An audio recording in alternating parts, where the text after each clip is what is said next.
বসেছি।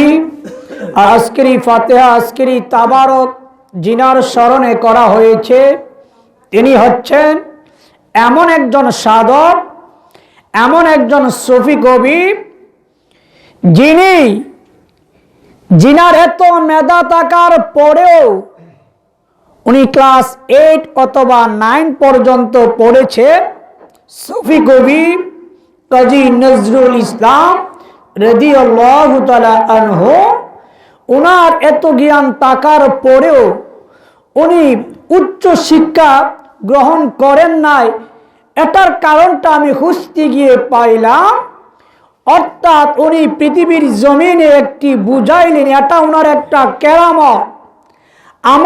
আমি পড়াশোনার ডিগ্রি অর্জন করি নাই, কিন্তু মানুষ আমাকে নিয়ে ডিগ্রি অর্জন করবে। ওনাকে নিয়ে পিএইচডি হচ্ছে। আজকে সুফি কবি কাজী নজরুল ইসলাম রাদিয়াল্লাহু তাআলা আনহুর স্মরণে আজকের এই তাবারক ফাতিহা শরীফের আয়োজন করা হয়েছে। তিনি এমন একজন ব্যক্তি ছিলেন, উনার সম্পর্কে কিছু না বললেই নয়, উনাকে সবার চেনা সম্ভব না। যাদের ভিতরে অহংকার আছে তারা উনাকে কখনো বুঝতেও পারবে না, চিনতেও পারবে না। যাদের চোখে রঙিন চশমা, এই চশমা দিয়ে কখনো কবি নজরুল, সুফি কবি কাজী নজরুল ইসলামকে চেনা সম্ভব না। সুফি কবি কাজী নজরুল ইসলামকে চিনতে হলে আপনার প্রেমের চশমা লাগবে, বলুন ঠিক কিনা? প্রেমের চশমা বিদিত উনাকে চেনা সম্ভব না। কবি নজরুল, সুফি কবি কাজী নজরুল ইসলাম, উনারকে মূল্যায়ন করবেন উনার চুল দেখে নয়, উনার দাড়ি নেই দেখে নয়, উনার মূল্যায়ন করবেন উনার লেখনী দেখে। কত গভীরে গেলে মালিকের সাথে কত গভীর সম্পর্ক হলে সেই এতটুকু লিখতে পারে, এটা মাওলার প্রেমিকের চশমা ব্যতীত কেউ এটা বুঝতে পারবে না। কবি নজরুলকে যদি ভার্সিটিতে পড়াশোনা করে যদি কবি নজরুল হওয়া যাইত, তাহলে প্রতি বছর বাংলাদেশে হাজার হাজার সুফি কবি কাজী নজরুল ইসলাম প্রতিষ্ঠিত হইতো, কাজী নজরুল ইসলাম বাহির হইতো, বলুন ঠিক কিনা? কিন্তু না, বিদ্যালয়ে পড়ে সুফি কবি কাজী নজরুল ইসলাম হওয়া সম্ভব না। এটা ওয়ান পিস, এটা নির্ধারিত, এটা ওয়ান পিস। ওনার জায়গায় যাওয়া কারো পক্ষে, উনি এমন এক মাকামে গিয়েছেন যিনাকে বাংলার ভাষায় বাংলাদেশে যিনাকে সানি ইকবাল অর্থাৎ দ্বিতীয় ইকবাল হিসাবে, আল্লামা ইকবাল হিসাবে গ্রহণ করা যায়, বলুন আল্লাহু আকবার। যিনাকে দ্বিতীয় ইমাম শেখ সাদি হিসাবে গণ্য করা যায় উনার লেখনীর মাধ্যমে। উনি এমন একজন, উনার কিছু লেখা আমি পড়ার মালিকে দয়া করেছেন, কিন্তু বুঝার সুযোগটাও আমার যোগ্যতা হয় নাই। যতটুকু বুঝেছি, আল্লামা সুফি কবি কাজী নজরুল ইসলাম, ওনার একটা ঘটনা পড়েছিলাম। উনি ওনার বন্ধুদের সাথে অনেক সময় কাটাইতো। শেষ রাত্রে গিয়ে বাসায় যেত, রুমে যেত, কিন্তু দেখা যাইত সকালবেলা এত লেখা কিভাবে লেখছে সবাই অবাক হয়ে যেত। সময় কাটাইছে বন্ধুদের সাথে, সকালবেলা গিয়ে দেখে অনেক লেখা টেবিলে রয়েছে, বলুন সুবহানাল্লাহ। উনি শুধু কলম দিয়ে লেখে না, কলম দিয়ে যদি লিখত, এখন আমাদের বর্তমানে যেই কলমগুলো আছে, এই কলমটা যদি ওনার হাতে দেওয়া হইতো, ওনার হাতের সময়টা তো দেখা গেছে কি 2 বার ভিজাইয়া 1 বার লেখছে, চুবা দিয়ে কি মতো কালির মধ্যে, দোয়াত কালির মধ্যে ডুব দিয়ে লিখতে হয়েছে। কিন্তু দেখা যায় ওনারা কলম পাই নাই সেইভাবে, কিন্তু এত লেখনী আর এখন কলম কাগজের অভাব নাই, কিন্তু লেখনী খুবই কম। তবে অনেকে প্রশ্ন আসবে, শফি কবি নজরুল ইসলাম এর শানে আমি রাদিয়াল্লাহু তাআলা আনহু কেন বলেছি? প্রশ্ন আসতে পারে, সাহাবীদের বেলায় না উলিদের বেলায় ব্যবহার করা যায়। এর অর্থ হচ্ছে রাদিয়াল্লাহু তাআলা আনহু, অর্থ হচ্ছে আল্লাহ পাক তার উপর সন্তুষ্টি, সে আল্লাহর উপরে সন্তুষ্টি। আল্লাহ পাক যদি শফি কবি কাজী নজরুল ইসলাম ওনার উপরে যদি সন্তুষ্টি না হইতো, এত লেখা সম্ভব হইতো। উনি পবিত্র কোরআন শরীফের 30 পারা, শেষের পারাটা বাংলা অনুবাদ করেছে, বাংলায় অনুবাদ করেছে। কত সুন্দর ভাব অর্থগুলো উঠে নিয়ে এসেছে, যে ভাব অর্থগুলো অনেক আলেম ওলামাদের লুগাতের এলেম ছিল, আরবি বাংলার এলেম ছিল, কিন্তু উনার মতো এত সাজিয়ে কেউ উপস্থাপন করতে পারে?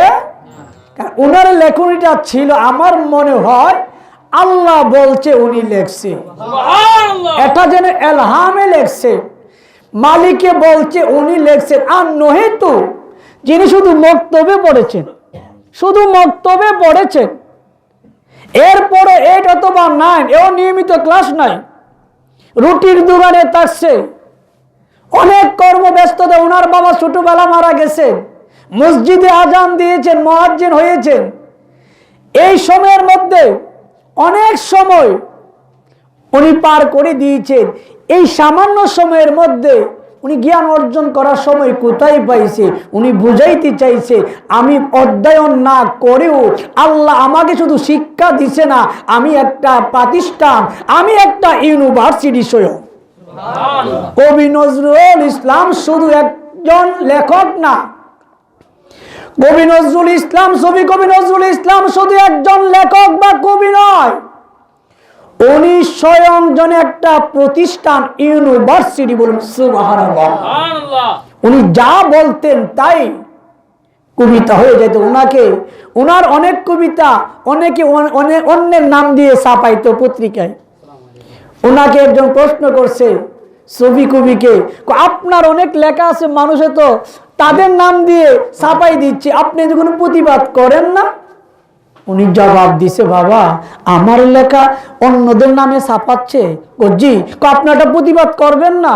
তিনি বলছেন, বাবা মহাসাগর থেকে সিনাই নিয়ে পানি নিলে আর কতটুক নিবে? সুবহানাল্লাহ। সিনাই নিয়ে পানি নিলে আর কতটুক নিবে?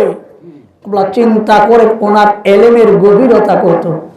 কিন্তু আমি শফি কবি কাজী নজরুল ইসলাম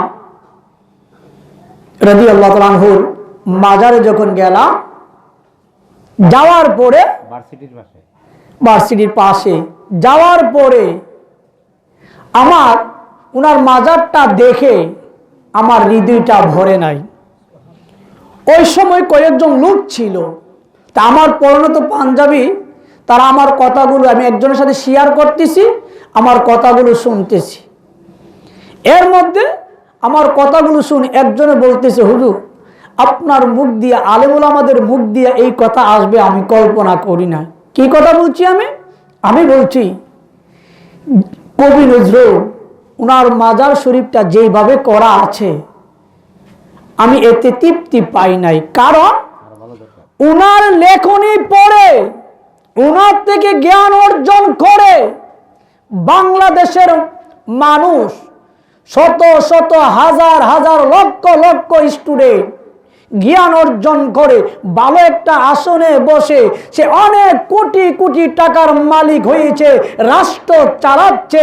সকল এই পর্যন্ত যত ছাত্ররা উনার কাছ থেকে, উনার লেখনী থেকে জ্ঞান অর্জন করেছে, এখন বর্তমানে বাংলাদেশের মানুষ সংখ্যা কত? 18 কোটি। সবাই যদি 1 টাকা করে দেয়, কয় কোটি হবে? 18 কোটি টাকাও যদি দেয়, 1 টাকা উনার গান থেকে আমি শুধু জ্ঞান অর্জন করছি এই হিসাবে ওনাকে 1 টাকা দিলাম। যদি 18 কোটি মানুষ তাকে 1 টাকা দিলে 18 কোটি হবে। 18 কোটি টাকা দিলে তো এইভাবে থাকার কথা ছিল আমরা অকৃতজ্ঞ। আমি মনে করি, আমি এই কথাটা বলছিলাম, আমরা অকৃতজ্ঞ বলে ওনার রওজাটা এইভাবে রয়েছে, নহিত এইটা এইভাবে থাকার কথা ছিল না। জিনার মাধ্যমে, জিনার স্লোগানের মাধ্যমে, জিনার কবিতার মাধ্যমে মানুষের ভিতরে জজবা চলে এসেছে, মানুষের জ্ঞান আহরণ করেছে।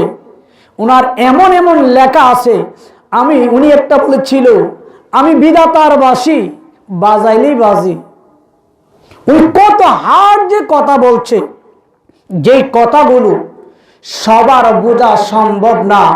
কবি নজরুল, সফি কবি কাজী নজরুল ইসলাম, হয়তো অনেকে আমার মায়ের আওয়াজ শুনে বলবে এটা ওনার সম্পর্কে আলোচনা চলে। হ্যাঁ চলে চলে, হয়তো তারা বলবে চলে না, কারণ আপনি যে রাজ্যে আছেন সফি কবি কাজী নজরুল ইসলাম সেই রাজ্যে ছিল না।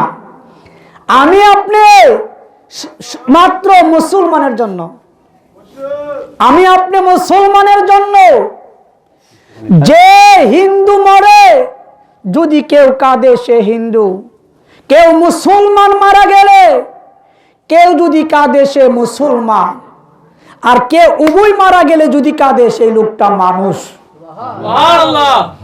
কবি নজরুল, সফি কবি কাজী নজরুল ইসলাম সবার জন্য ছিল, মুসলমানের জন্য ছিল না, সবার জন্য। ওনার জ্ঞান অর্জন করলে সবাই সঠিক রাস্তা খুঁজে পাবে, সবার জন্য ছিল। ওনার লেখনী, ওনার কত যে প্রেম, আমি ওনাকে নিয়ে এতটা স্টাডি করি না, করার মতো সেই দূর সাহসও নাই। এরপর মাঝে মধ্যে যতটুকু পড়ার সুযোগ হয়েছে, উনি বলেছিলেন একটা দরখাস্ত করেছিলেন যে আমি যদি মদিনা শরীফের রাস্তা হয়ে যাইতাম, মদিনার পথ হইতাম, আমি কবি নজরুল না হয়ে, আমি কবি না হয়ে, আমি যদি ওই মদিনা শরীফের রাস্তা হয়ে যেতাম, ওই রাস্তা দিয়ে যদি আমার মায়ার নবীজির নুরানি পা মুবারক পড়তো, তাহলে আমি কাজী নজরুল ইসলাম মানুষ না হয়েও, আমি মাটি হইলেও আমার জীবনটা ধন্য হইতো। কত কঠিন কথা উনি বলেছেন, কত প্রেম থাকলে উনি বলেছেন, আহাম্মদের ওই মিমের পর্দা উঠিয়ে দেখো মা, আহার সাথে বিরাজ করেন হে গুণীজন। অর্থাৎ মিমের পর্দা উঠাইলে বুঝবেন মিমের পর্দা কি। আপনার অহংকার দেমাগের পর্দা উঠাই দেখো না, উঠাই দেখো না আমার আঁখে মগলে তাজিদারি মদিনার নবী হাকিকতটা কি, তখনই বুঝতে পারবে। আবাজান, আমি প্রায় বলি আল্লাহ হচ্ছেন নিরাকার, নিরাকারকে ভালোবাসা যায় না। কেমনে ভালোবাসবে? দেখা নাই, ওনাকে অনুভবও করতে পারেন নাই। নিরাকারকে ভালোবাসা যায় না, নিরাকারকে ভালোবাসা যায় না। নিরাকারকে ভালোবাসতে হলে আকারের মাধ্যমে ভালোবাসতে হবে। বলুন সুবহানাল্লাহ। কেমনে? আপনার বাবাকে ভালোবাসে, আপনার বাবা হচ্ছে আকার, আপনার বাবাকে ভালোবাসলে খুশি হবে কে? নিরাকার খুশি হয়ে যায়। আপনার মাকে ভালোবাসেন, ভালোবাসবেন মাকে, খুশি হবে কে? ভালোবাসলেন আকারকে, খুশি হবে আল্লাহ। নিরাকার খুশি হয়ে যাবে। আপনি ভালোবাসবেন প্রতিবেশীকে, খুশি হবে কে? তে প্রতিবেশী আকার, আল্লাহ হচ্ছে নিরাকার। নিরাকারকে ডাইরেক্ট ভালোবাসা যায় না। এই জন্য আল্লাহ বলেছেন লা ইয়ারহামুল্লাহু মান লা ইয়ারহামুন নাস, যে বান্দার প্রতি দয়া করে না, যে ব্যক্তি বান্দার প্রতি দয়া করে না, ওই ব্যক্তির উপর আমি আল্লাহও দয়া করি। নিরাকারকে ভালোবাসতে হলে আকারকে ভালোবাসতে হবে। তুমি কাকে ভালোবাসবে? তুমি কাকে ভালোবাসবে? তোমার দয়াল হচ্ছে আকার, আমার মাওলা হচ্ছে নিরাকার। আকারকে ভালোবাসবে, দয়ালকে ভালোবাসলে আমার মাওলা খুশি হয়ে যাবে। সুবহানাল্লাহ। মাওলার রাস্তা পাবে কো? মাওলা বলছে আল্লাহ আমার ইত্তেবা করো, আমার অনুসরণ করো, নবীজির ইত্তেবা করো। আতিউল্লাহ আতিউ রাসূল, আল্লাহ এবং আল্লাহর রাসূলের অনুসরণ কেমনে করবেন? এখন তো আল্লাহরে পাইবেন কই, রাসূলের পাককে পাইবেন কি অনুসরণ করার জন্য? আপনি আপনার কামেল মুর্শিদকে অনুসরণ করলে আল্লাহ এবং আল্লাহর রাসূলের অনুসরণ হয়ে যাবে। বলুন সুবহানাল্লাহ। সুতরাং কবি নজরুল বলেছিলেন, তুই হুদকে যদি চিনতে পারিস চিনবি হুদাকে, অর্থাৎ তুই যদি তোরে চিনতে পারিস। কবি নজরুল বলেছিলেন, যেটা হাদিসের মধ্যে আছে, মান আরাফা নাফসাহু ফাকাদ আরাফা রাব্বাহু, যেটা কোরআনের মধ্যে আছে, ও ফি আনফুসিকুম আফালা তুবসিরুন। এটার ব্যাখ্যায় কবি নজরুল, সুফি কবি নজরুল বলছে, তুই হুদকে যদি চিনতে পারিস চিনবি হুদাকে, তুই যদি তোরে চিনতে পারস নিজেরে চিনতে পারস, অটোমেটিক তোমার মাওলাকে চিনা হয়ে যাবে। সুবহানাল্লাহ। একজন আল্লাহর প্রেমিক বলেছিল, আল্লাহ, ও আল্লাহ, তোমাকে না চিনা আগ পর্যন্ত, তোমাকে না চিনা আগ পর্যন্ত আমার মরণ দিও না, আমার মরণ দিও না। আল্লাহ ও বান্দা, আমি আল্লাহর চিনার আগে তোমাকে মরণ না দিতে, আর আমি আল্লাহরে যে চিনে সে কখনো মরে না। সুবহানাল্লাহ। আল্লাহকে যে চিনে অমর হয়ে যায়, অমর হয়ে যায়। শাহজালাল বাবার কথা আমরা এখন স্মরণ করি না? এই পৃথিবী যতদিন থাকবে ততদিন চলবে চলবে, গাউসে পাকের কথা চলবে চলবে, ছবি কবি কাজী নজরুল ইসলামকে তবে সবাই চিনবে না। উনি এমন একটা লেবাস পরেছেন, এমন একটা পোশাক পরেছেন, আমাদের পোশাকে চিনা সহজ, উনার পোশাকে উনাকে চিনা সহজ না। সাগরে মণিমুক্তা আছে সত্য, কিন্তু সবাই মণিমুক্তা উদ্ধার করা সম্ভব না। মণিমুক্তা উদ্ধার করতে হলে ডুবুরি লাগবে, ডুবুরি বিদিত মণিমুক্তা আছে সত্য, সবার পক্ষে এই মণিমুক্তা উদ্ধার করা সম্ভব হবে না। সবার শরীরের সাথে মাথা আছে, মাথার সাথে মুখ আছে, মুখের মধ্যে চোখ আছে, চোখ থাকলে এই চোখ দিয়া ছবি কবি কাজী নজরুল ইসলামকে চিনা সম্ভব হবে না, যতক্ষণ এই চোখের মধ্যে প্রেমের চশমা না লাগানো হবে ততক্ষণ পর্যন্ত ছবি কবি কাজী নজরুল ইসলামকে চিনা সম্ভব হবে না। আল্লাহু আকবার।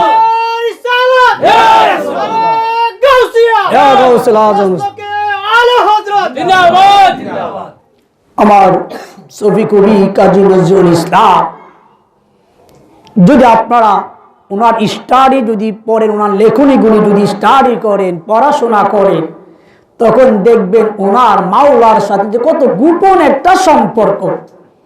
উনি কত রূপক ভাবে চলেছেন। উনি এমন পোশাক পরেন নাই যেই পোশাক পরলে সনাতন ধর্মের লোকেরা দূর মারব, এই পোশাকটা পরে নাই। আবার এমন পোশাক পরে নাই যেই পোশাক পরলে মুলিবিরা দূর মারব, এটাও পরে নাই। উনি এমন একটা এমন একটা লেবাসে থেকেছে, সব ধর্মের লোক চাইলে জ্ঞান নিতে পারছে। বলুন সুবহানাল্লাহ। এই দেশটা অনেক কঠিন। সবাই চায় উপরে ভালো সেজে, সবাই চায় ভিতরে, অনেকের ভিতর ভালো না। উপরে ভালো সাজা সহজ, ভিতরে ভালো সাজা, কিন্তু কিছু লোক ভিতরটা ভালো রাখে, ভিতরটা কি ভালো, উপরেরটা খারাপ রাখে। অর্থাৎ এমন ভাবে পোশাক পরে মানুষ যেন তাকে ঘৃণা করে, ভিতরটা ভালো, উপরে লেবাসটা একটু ভিন্ন পড়ে, মানুষ যেন তাকে একটু ডিস্টার্ব না দেয়, মানুষ যেন তার প্রশংসা না করে, মানুষ যেন তাকে বড় আকারের কোনো সম্মান না করে, তাকে বড় কিছু না মনে করে। এই জন্য বাঁচার জন্য সে উপরে লেবাসটা হারাম, অনেক সময় বকাবকিও করে, উল্টা পাল্টা কথা বলে। এর হাকিকাত হচ্ছে মানুষ তার থেকে দূরে থাকার জন্য। এগিয়ে তাকে কিভাবে ধরবেন? লোকটা গালিগালাজ করার পরে কিভাবে ধরবেন? শরীয়ত দিয়ে। আগে দেখবেন এই লোকটা দ্বারা মানুষ কষ্ট পায় কিনা। সে এমনি বকাবকি করতেছে, মানুষ যদি বুঝে এটা পাগল মানুষ। পাগল মানুষ জানো? পাগলের মাসালা কি জানো নি? পাগলের মাসালা হলো, কোনো মানুষ যদি পাগল হয়, সাংবিধানিক মাসালা, যদি তার বাড়িও মারে, সামাজিক দরবারে যদি বুঝে পাগল, এর বিচার হয় না। তার যারা অভিভাবক আছে তাদেরকে বলে তার বেঁধে রাখো, আবদ্ধ রাখো, মানুষ যেন কষ্ট না পায়। পাগলে মারসিবিদে পাগলরে মারে না। যদি পাগল প্রমাণিত হয়, সাংবিধানিকভাবেও পাগলকে বেঁধে রাখো, পাগলকে এমনভাবে রাখো তার দ্বারা মানুষ কষ্ট না পায়। পাগল মারছে বলে পাগলকে মারার জন্য রায় দিবে না, সাংবিধানিক রায় দিবে না। দুনিয়ার বিধানে পাগলের বিচার নাই, আর আল্লাহর পাগলের বিধান আল্লাহর পাগলের বিধান, তুমি চাও বিচার কর্তা, দুনিয়ার পাগলের যদি বিচার চলে না, আর মাওলার পাগলের দুনিয়া পরগাল কিছুই চলে না। তারা যা বলবে, লাউ আকসামা আলাল্লাহি লা আবাররাহু, তারা কসম করে কিছু বলে ফেললে তখন আর পর্দা থাকে না, সাথে সাথে কবুল হয়ে যাবে। এই ভিতরটা, এই জন্য অনেকে ভিতরটাকে ভালো রাখে, উপরের লেবাসটাকে একটু খারাপ রাখে, তখন মানুষে তার নিয়ে সমালোচনা করে। আর সব সময় মনে রাখবেন বাজার, আমরা যারা আছি সবাই, আমরা আমাদের জায়গা থেকে যদি কিছু মানুষ সমালোচনা করে, কি করে? সমালোচনা করলে খুশি হবেন মন থেকে। এক নম্বর হচ্ছে খুশি হবেন এই জন্য, আমার সমালোচনা যেহেতু করেছে আমি সঠিক পথের মধ্যে আছি। কি মধ্যে আছি? সঠিক পথের মধ্যে। আবার দেখবেন যেই সমালোচনাটা হচ্ছে এই ত্রুটিটা আপনার মধ্যে আছে কিনা, থাকলে সংশোধন হবেন, আর না থাকলে মনে করবেন হিংসায় করতেছে, খুশি হবেন। যত সমালোচনা হবে তত তাড়াতাড়ি আপনি মাওলার কাছে পৌঁছে যাবেন। যদি আপনার মধ্যে ত্রুটি না থাকে, মানুষ হিংসায় যত আপনার সমালোচনা করবে, আপনাকে নিয়ে যত বাজে মন্তব্য করবে, তত স্পিডে আমার মাওলার দরবারে পৌঁছে।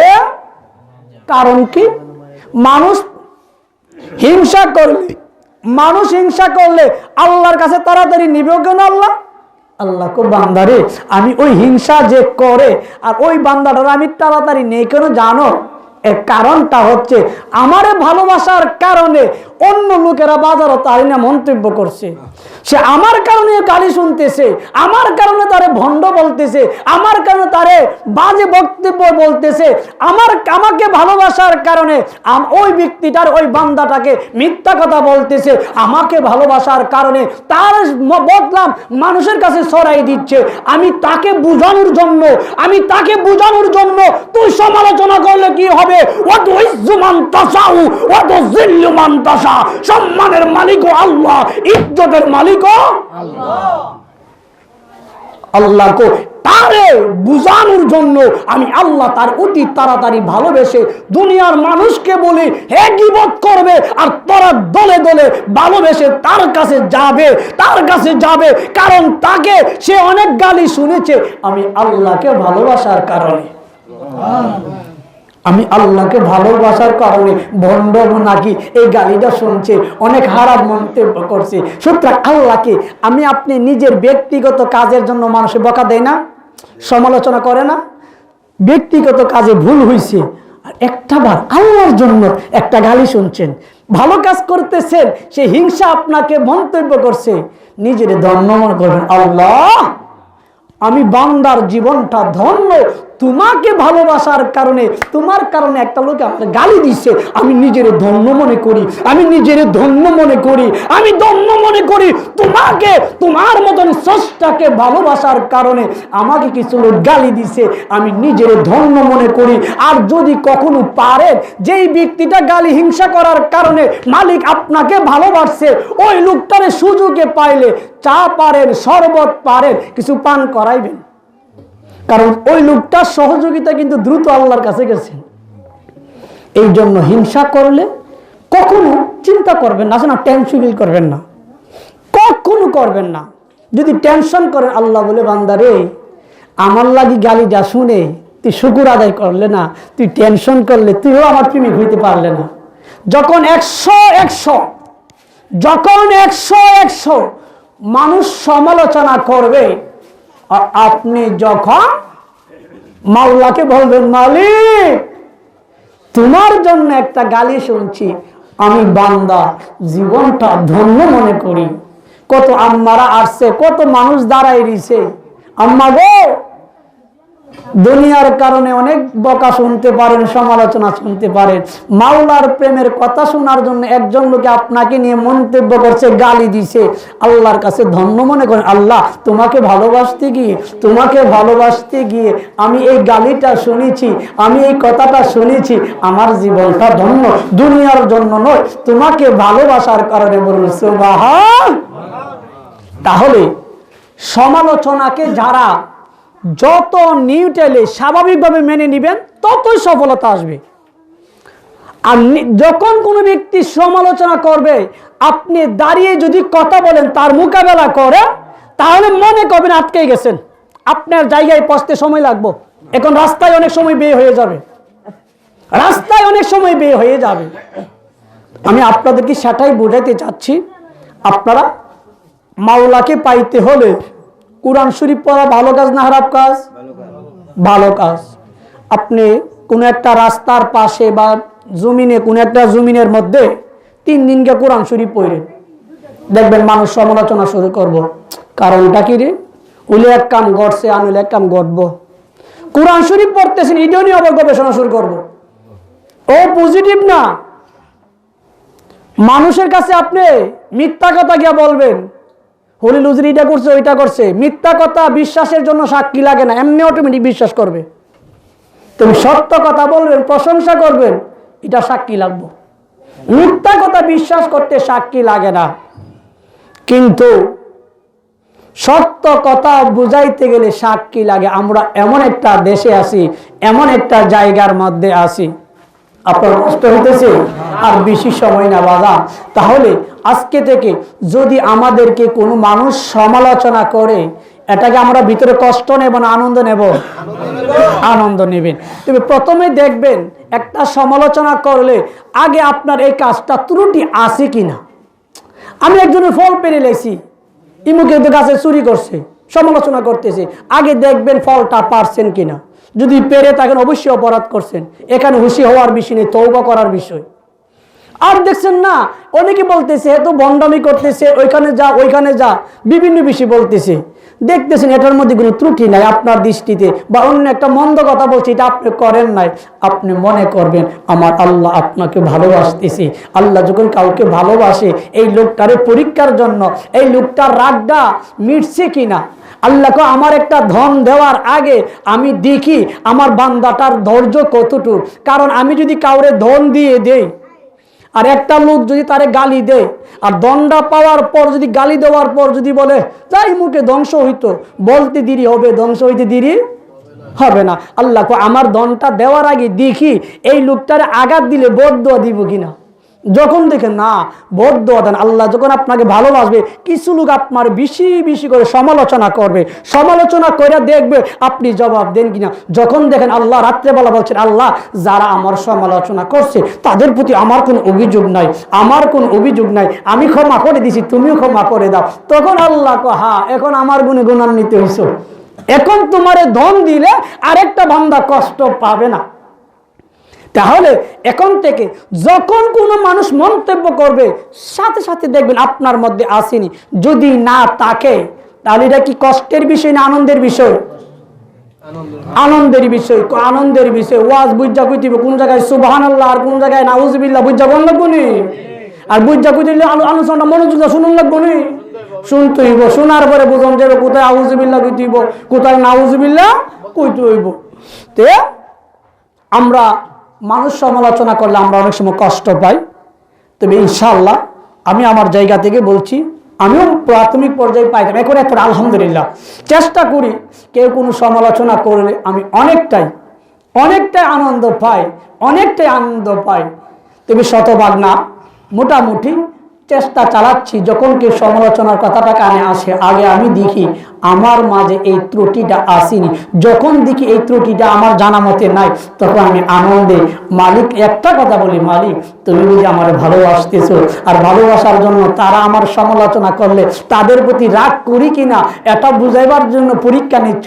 আমি পরীক্ষায় টিকবো না, তোমার দয়ায় যদি আমাকে রাখো তাহলে আমি তোমার পরীক্ষায় পাস করতে পারবো, আর নইলে তুমি পরীক্ষক হলে আর আমি পরীক্ষার্থী হলে তোমার পরীক্ষায় পাস করা সম্ভব না, তোমার দয়া ব্যতীত। এই সুতরাং আজকে যারা আছেন, মায়েদের আওয়াজ যারা শুনছেন, কখনো কোনো মানুষের সমালোচনা শুনে কখনো কষ্ট নেবেন না। এটা হলো মাওলা যে আপনাকে ভালোবাসে, এটার নিদর্শন। 2 নম্বর, ওই ব্যক্তি গীবত করলে সওয়াবগুলো আপনার অ্যাকাউন্টে আসবে। সওয়াবগুলো কই আসবে? অ্যাকাউন্টে চলে আসবে সওয়াবগুলো। আর আপনার গুনাহগুলো ওনার অ্যাকাউন্টে চলে যাবে, আপনার সব গুনাহ। তো এই মোটামুটি 4-5 জন লোক যদি সমালোচনা করে, এবার এসে যদি 4-5টা লোক সমালোচনা করলে, আপনি রুজি না করলে অ্যাকাউন্ট বেড়ে যাবে। বেশি ইবাদত করছেন না, ইবাদত বেশি করছেন না, কিন্তু যারা করতেছে মনে করি নামাজ পড়তেছে, দান হইরাত করতেছে, তাদের সব কার অ্যাকাউন্ট দেব না? আমার সমালোচনা করছেন মনে করি আপনারা 5 জন, না আপনারা দান হইরাত করছেন, উপকার করছেন, মানুষ সহযোগিতা করতেছেন, এই যে সওয়াবটা কার অ্যাকাউন্টে আসবো? আমার অ্যাকাউন্টে আসবো। তো আমি রুজি না করে বসে বসে 4-5টা লোক যদি আমার টাকা পাঠা, অ্যাকাউন্টে জায়গা লইব? জায়গা লইতো না। দেখলো যে আমার টাকা পাঠা, তার সাথে আমার সম্পর্ক ভালো হবে না খারাপ হইব? ভালো হওয়ার কথা না। এই জন্য কেউ যদি গীবত করে, এই জন্য আপনার হাসান বসরি রাদিয়াল্লাহু তাআলা আনহু বলছেন, তোমাদের কেউ যদি তোমাদের গীবত করে তুমি দয়া করে, কারণ সে তোমার অনেক উপকার করছে, তোমার গুনাহগুলো নিছে, তার নেকগুলো দিছে। বলো তো এমন বন্ধু কে আছে নেকটি দিব আর গুনাহটি নিব? একটি বন্ধু আর কেউ আছে? হাসান বসরি বলছে, তুমি যদি পারো তার যতটুকু পারো, 1 গ্লাস আপনার যদি মনে করি শরবত, 1 কাপ চা, একটু মূল্যায়ন করার চেষ্টা করবা। এরপর হাসান বসরি বলছেন, তোমাদের যদি কারো গীবত করতে মনে চায়, কি করতে মনে চায়? গীবত করতে যদি মনে চায়, তাহলে নিজের মা বাবার গীবত করবা। হাসান বসরি বলছেন, কেন? তুমি যদি তোমার মা বাবার গীবত করো, মা বাবার গুনাহটি তোমার দ্বারা আইব, তোমার সওয়াবই তোমার মা বাবারে দাও তো কাজে আইব। কথাটা বুঝাতে পারছি? যদি তুমি গীবত করতেই চাও, তাহলে তোমার নিজের মা বাবার করলে তুমি তোমার মা বাবার গুনাহটি নিয়ে আসো, আর তোমার সওয়াবই মা বাবারে দিয়া দাও। তাহলে মা বাবার একটা ভালো জিনিস দিছো, মা বাবার উপকার হইব। আর আল্লামা শেখ সাদি বাবা কি বলছেন জানেন? আল্লামা শেখ সাদি বাবা বলছেন, বাবা এমন নামাজি হইও না যে নামাজি হওয়ার পরে তোমারই নামাজি মনে হয় আর কাউরে নামাজি মনে হয় না, এমন নামাজি তুমি হইও না। বলছে বাবা তুমি এত নেককার হইও না, যেই নেককার হইলে নিজেরই নেককার মনে হবে, অন্য কারে সবাইরে বদকার গুনাহগার মনে হবে। তুমি এমন এলেম অর্জন করিও না শুধু নিজেরই আলেম মনে হয়, জ্ঞানী মনে হয়, অন্যদেরকে মূর্খ মনে হয়, এমন জ্ঞানী হইও না। এরপরে বলছে কি জানেন? আল্লামা শেখ সাদিউল্লাহ সন্তানকে, বাবা তুমি ঘুম থেকে উঠলেই যদি তোমার গীবত করার প্রয়োজন হয়, গীবত না করে যদি থাকতে পারো না, ঘুম থেকে উঠেই যদি গীবত করতে হয়, তাহলে তোমার ঘুম থেকে উঠার চাইতে ঘুমানোটাই ভালো। তুমি 24 ঘন্টা ঘুমিয়ে থাকা নাকি ভালো? ঘুম থেকে উঠেই যদি তোমার গীবত করতে হয়, তাহলে তোমার জেগে থাকার থেকে ঘুম থেকে উঠার চাইতে ঘুমানোটাই কি ভালো। কত এই কথার মধ্যে কত দর্শনমূলক কথা। আপনি যদি গবেষণা করেন, একটা কথার মধ্যে অনেকগুলো চলে আসবে। আর এই কথাগুলো বুঝতে হলে দয়ালের সাথে সুসম্পর্ক রাখতে হবে। আমি যেই কথাগুলো বলছি, একজনে গীবত করলে ভাত করে ভাগ্য এই কইছি কি আমার এই কথাটা, এটা কখন? যখন দুনিয়ার মাকামে থাকবেন। আর মাওলার দয়ালের সাথে সুসম্পর্ক থাকলে দয়াল বললে, বেটা তুই যে আমারে ভালোবাসিস তার প্রমাণ কি? আল্লামা আমির হুসরু বাবা বলছে, তুমি কি পীর পূজা করছো? যে পীর পূজা করার পর তোমার কাফের কইছে না? কি পীর পূজা করছো? তুমি দয়ালকে এমন ভাবে ভালোবাসো, লা ইউমিনু আহাদুকুম হাত্তা কুনা আহাব্বা ইলাইহি মিন ওয়ালিদিহি ওয়া ওয়ালাদিহি ওয়ান নাসি আজমাইন। নবীজি বলছে, সমস্ত কিছুর চাইতে কার বেশি ভালোবাসতে হবে? নবীজিকে ভালোবাসতে হবে। নবীজি নাই, ভালোবাসবেন কেমনে? জানের চাইতে বেশি। আপনি আপনার দয়ালকে নিজের জানের চাইতে বেশি ভালোবাসতে হবে। আরে দয়াল যে কি, নবীজি যে কি। আমার নবীজি এক সাহাবীর বাড়িতে আবু বকর সিদ্দিক রাদিয়াল্লাহু তাআলা আনহুকে নিয়ে গেলেন। নবীজিকে ডাক দিলেন। সাহাবীকে ডাক দেওয়ার পরে সাহাবী জবাব দিছে না। নবীজি বাহিরে দাঁড়ায় রইছে। কিছুক্ষণ পরে বাহির হইল। নবীজি বলছে, সাহাবীকে বলল, আমি নবী ডাক দিলাম, তোমার জবাব দিতে দেরি হলো কেন? ইয়া রাসূলুল্লাহ, ইয়া রাসূলুল্লাহ, আমি তো নামাজরত অবস্থায় ছিলাম। কি অবস্থায় ছিলাম? নামাজরত অবস্থায় ছিলাম। ইয়া রাসূলুল্লাহ, আমি তো নামাজরত অবস্থায় ছিলাম, যার কারণে আপনি নবীজির ডাকে সাড়া দিতে পারি নাই।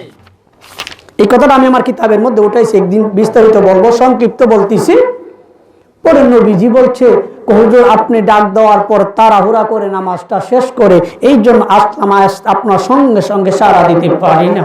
আমার নবীজি বলছে, উম্মত, সাহাবীকে বলল, আমার নির্দেশে, আল্লাহর নির্দেশে তুমি নামাজ পড়তেছো, আচ্ছা ভালো কথা। আমার আল্লাহ আমি নবীজি ডাক দিলে কি করবে সেটা কি জানো না? শুধু আল্লাহর এই কথাটা শুনছো, নামাজ পড়ার কথাটা শুনছো, আর আমি নবীর ডাক দিলে তখন কি করতে হবে সেটা কি জানো না? তখন নবীজি আল্লাহ কি বলছে বোঝাই দিছেন, আমার নবী ডাক দিলে, আমার বন্ধু নবী ডাক দিলে যে কোনো অবস্থায় থাকো, নামাজ হলো শ্রেষ্ঠ অবস্থা। নামাজ অবস্থায় থাকলেও নবীজির ডাকে সাড়া দেওয়া ফরজ। কেমন? 4 রাকাত নামাজ পড় নিয়ত বাঁধছেন, কয় রাকাত? 4 রাকাত। মনে করেন 2 রাকাত 3 রাকাত নামাজ পড়ছেন, নবীজি ডাক দিছে, মনে করেন 2 রাকাত নামাজ পড়ছেন, আর বাকি আছে কয় রাকাত? 2 রাকাত। নবীজি ডাক দিছে, নামাজ ছেড়ে দিয়া নবীজির সাথে কথা বলবেন। নামাজ মানে কি? আল্লাহর সাথে কথা বলা। কার সাথে কথা বলা? আল্লাহর সাথে কথা বলা। নামাজ মানে হচ্ছে আল্লাহর সাথে কথা বলা। নবীজি ডাক দিলেন, নামাজ ছেড়ে নবীজির সাথে কথা বলবেন। নবীজির সাথে কথা বলার পরে আবার নতুন থেকে নিয়ত বাঁধতে হবে না। আপনি কয় রাকাত পড়ছিলেন? 2 রাকাত। আর বাকি আছে কয় রাকাত? নবীজির সাথে কথা মুবারক শেষ করে বাকি 2 রাকাত নামাজ আদায় করলে নামাজ ভাঙবে না। কারণটা কি? কারণটা কি? নামাজের মধ্যে আল্লাহর সাথে কথা বলা আর আমার মায়ার নবীর সাথে কথা বলা মানে কি? মায়ার নবীজির জবান মুবারকে যা এসেছে হাকিকি ভাবে আল্লাহই কথা বলেছে। আমার মায়ার নবীর সাথে কথা বলাটা আল্লাহর সাথে কথা বলার মধ্যে কোনো পার্থক্য করে না। এই জন্য নবীজির সাথে কথা বলে বাকি 2 রাকাত নামাজ আদায় করলেই নামাজ হয়ে যাবে। বলুন সুবহানাল্লাহ। তাকবীর।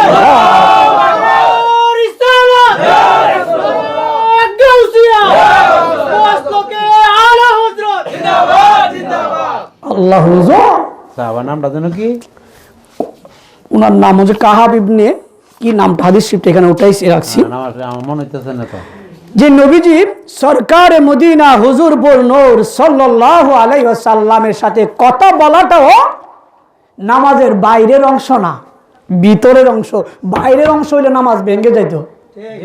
যদি নামাজের বাহিরের অংশই হইতো তাহলে নামাজটা কি হয়ে যেত? ভেঙে যেত।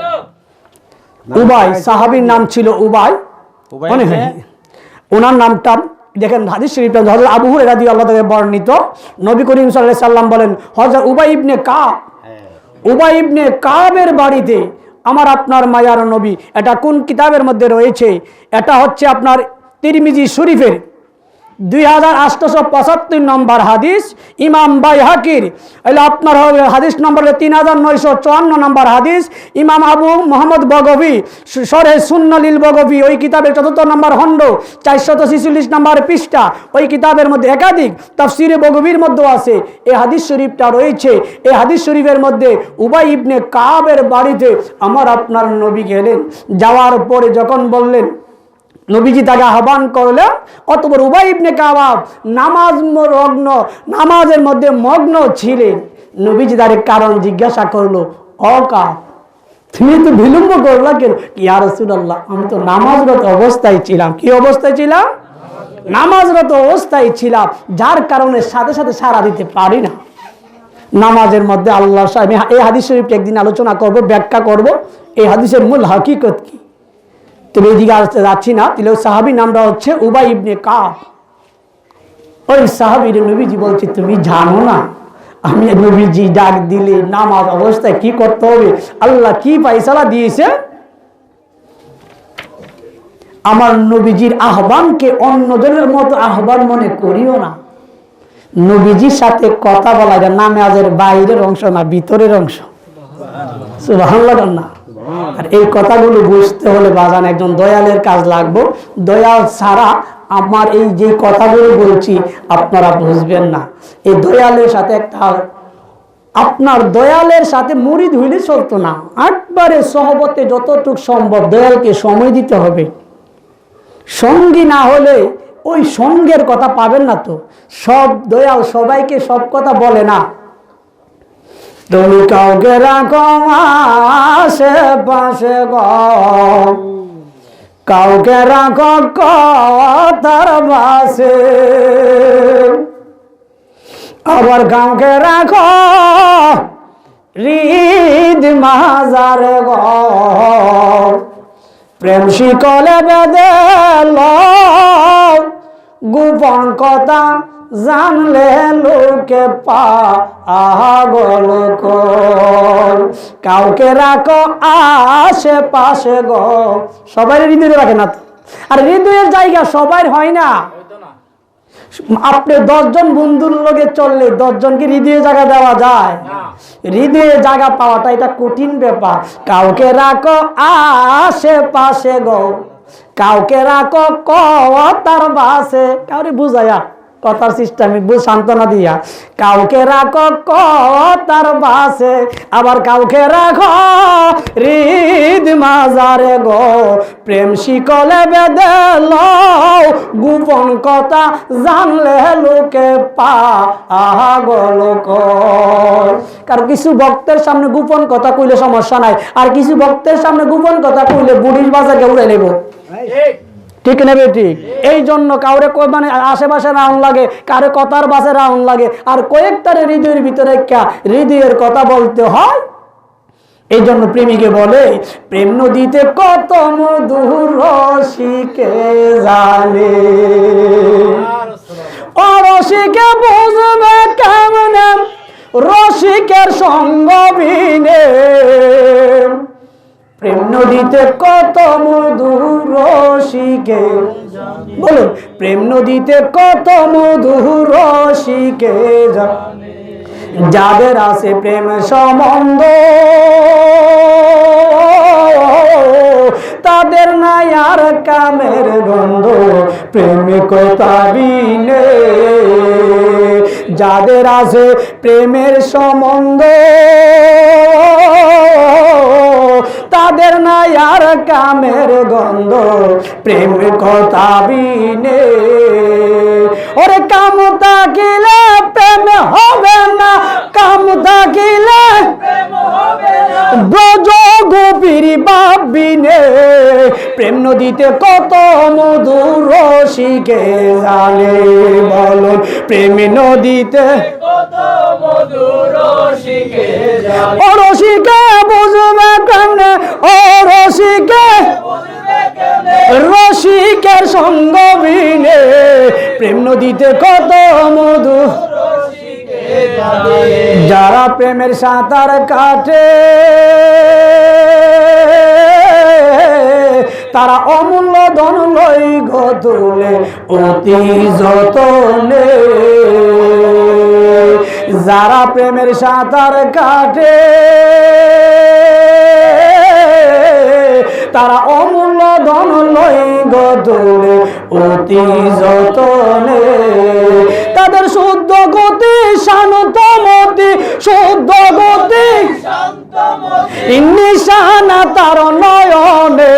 প্রেম নদীতে কত মধু রসিকে জানে, বলুন প্রেম নদীতে কত মধু রসিকে জানে। ও রসিকে বুঝবে কেন, ও রসিকে রসিকের সঙ্গ বিনে।